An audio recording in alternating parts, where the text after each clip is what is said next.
The manager I had promoted was hiring and firing based on whether people were from his home region. I found out from an anonymous letter.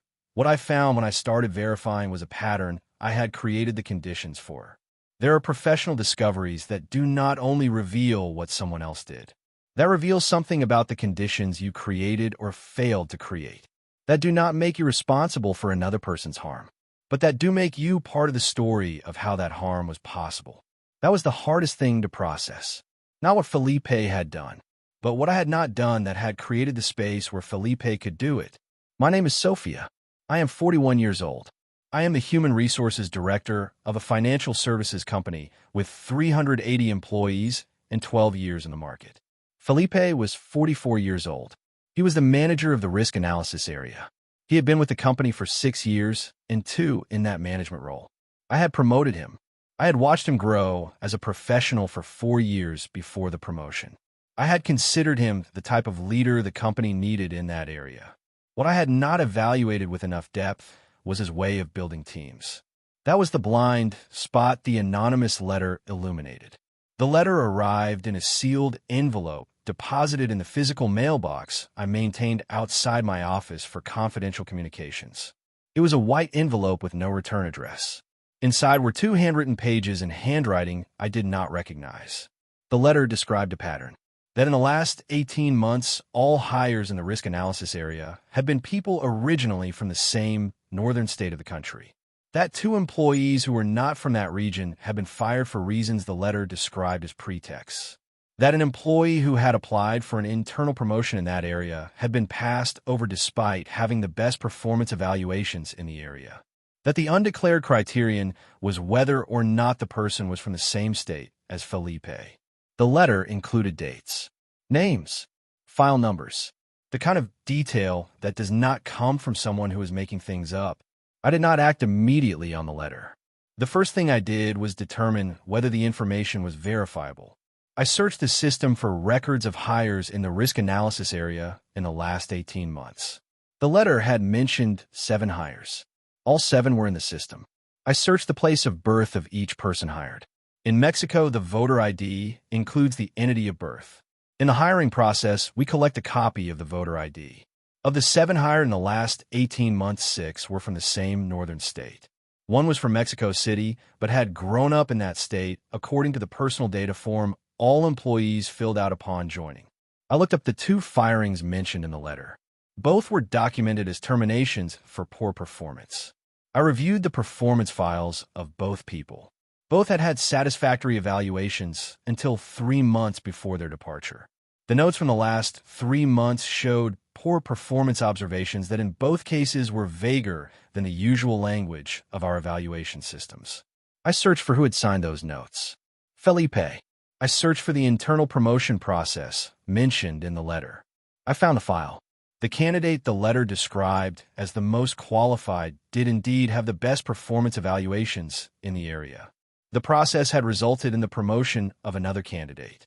The selection report signed by Felipe described the chosen candidate as most suitable due to their cultural affinity with the existing team. That phrase, cultural affinity with the existing team, was what stopped me in a specific way. It was exactly the kind of language that sounds like a legitimate criterion, but can be the cover for discrimination. I brought the information to my general director before making any additional move. Her name was Valentina, and she had been with the company for 15 years. I presented the findings without conclusions. Just the data, the hires, the firings, the promotion process, the phrase from the selection report. Valentina reviewed them. She asked me what I recommended. I told her that before recommending anything, I needed a more formal investigation. That what I had was a pattern that could have alternative explanations, even though they were unlikely. That if the investigation confirmed the pattern, we would be facing a violation of our non-discrimination policy that had serious consequences. Valentina told me to proceed, that she was giving me access to the resources I needed, that she wanted the process documented in a way that would withstand any questioning. The formal investigation took 3 weeks. It involved confidential interviews with 12 employees in the area, review of all hiring, promotion, and severance processes in the area over the last 2 years, Analysis of internal communication patterns between Felipe and the members of his team. What I found was consistent with what the letter had described and more detailed. The hiring pattern was real and systematic. The two firings had occurred after both employees had questioned Felipe's decisions in team meetings. The candidate passed over for promotion had objectively the best profile. There were 3 additional employees who in confidential interviews described having felt excluded in a way they attributed to not being from the same state as most of the team. The conversation with Felipe occurred with Valentina and the company's labor attorney present. Felipe arrived not knowing exactly what it was about. When I presented him with the findings, he did not deny the facts. What he did was explain his logic. He told me that in his experience, teams worked better when there was cultural affinity among their members, that people from his state had work values he knew and trusted, that it was not discrimination. It was effective team management. I told him what he described was exactly the definition of discrimination by regional origin, that effective team management required evaluating each person's capabilities, not their place of birth, that 2 people had lost their jobs and one had lost a promotion opportunity for reasons that had nothing to do with their performance, that had consequences. Felipe said he had not seen any problem in what he had done. That statement was the hardest to receive, not because it was unexpected, but because it was genuine.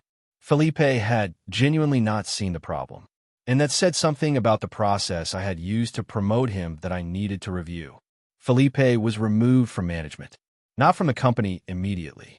A formal process was opened that would evaluate whether there were sufficient grounds for severance or whether the situation could be resolved with a reassignment and specific training. The 2 fired employees were contacted. They were offered a review of their cases with the possibility of reinstatement if they wanted to return. One accepted returning. The other had found another job and did not want to come back. The candidate passed over for promotion was promoted with retroactive effect to the date of the original process. What cost me most of this entire process was not the investigation or the difficult conversations. It was the backward review I did of the process I had used to promote Felipe. Were there signs I had ignored? The uncomfortable answer was probably yes. There had been moments in conversations with Felipe where he had expressed preferences about certain candidate profiles that I had interpreted as criteria from experience, and that in retrospect could have been something different. I had not dug deeper. I had trusted his judgment because in other aspects of his work his judgment was solid. That selective trust, trusting someone's judgment in some areas and not verifying in others, was exactly what had created the space where the pattern had been able to operate for 18 months. What I implemented afterward was concrete.